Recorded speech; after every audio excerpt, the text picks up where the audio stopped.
देखिए ये क्वेश्चन है और ये क्वेश्चन आप देख ही रहे हो, ये एसएससी में आया हुआ क्वेश्चन है। देखने में तो टफ लग रहा है लेकिन जब इसका सॉल्यूशन करेंगे तो ये ज्यादा टफ नहीं होगा। देखिए ये दे रखा है क्वेश्चन के if a plus b plus c is equal to 0 then the value of a square upon b c plus b square upon c a plus c square upon a b will be. यानी कि इसकी value होगी और कौन कौन सी value होगी, 2 3 यानी 2 3 4 5, ये इस तरीके से। अब हमें क्या पता है कि कौन सी वैल्यू सही है, ठीक है, तो हम इसका सॉल्यूशन निकालते हैं। देखिए सॉल्यूशन कैसे निकालते हैं कि इफ नहीं,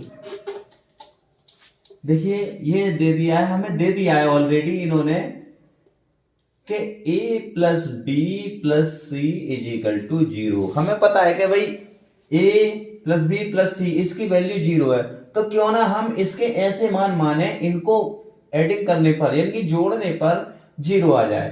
तो इसका मतलब हम इसको तो हम 2 कर ले, इसको हम माइनस के 1 कर ले और इसको भी माइनस के 1 कर ले, इज इक्वल टू देखो 0 आ जाएगा। यानी कि मतलब 2 माइनस 1 इज इक्वल टू 0, यानी कि 2 माइनस के 2 इज इक्वल टू 0। कहने का मतलब देखो 0 आ रहा है।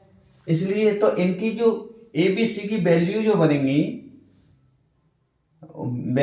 देखिए, तो a इज इक्वल टू तो हो जाएगा हमारा 2 और b इज इक्वल टू हो जाएगा हमारा माइनस के 1 और c इज इक्वल टू भी माइनस के 1।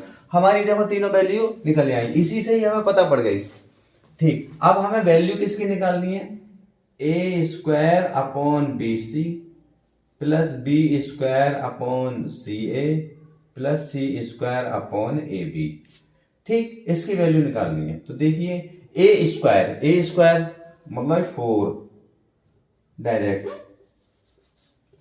यानी कि 2 का स्क्वायर और बी सी बी यानी कि -1 इंटू माइनस के 1 प्लस बी स्क्वायर -1 का स्क्वायर अपॉन क्या है सी और a यानी कि -1 मल्टीप्लाई 2 प्लस अब ये सी स्क्वायर यानी कि -1 का square upon a b 2 into minus के 1। इस तरीके से हमने कर दिया। अब देखिए ये तो हो गया 4/1। अब ये कितना हो गया प्लस 1 अपॉन माइनस के 2 और ये प्लस 1 अपॉन माइनस के 2। ठीक, अब देखो हम यहां आगे कर लें, ये तो हो गया हमारा 4, ये हमारा हो गया 4 और ये माइनस के 1/2 और माइनस के 1/2। हम डायरेक्ट भी कर सकते हैं 1/2 यानी कि 1 हो जाएगा, ये इतनी चीज 1 हो जाएगी। तो 4 माइनस और ये हो गई हमारी 1, यानी कि ये जो चीज ये वाली ये 1 हो गई, -1/2 और -1/2। तो ये हमारा आंसर आ गया 3। तो देखिए इसमें ये दूसरा वाला आंसर सही है। ठीक है, तो मुझे उम्मीद है कि आपको ये क्वेश्चन पसंद आया होगा। ठीक है, हमारे चैनल को लाइक कर दो और सब्सक्राइब कर दो।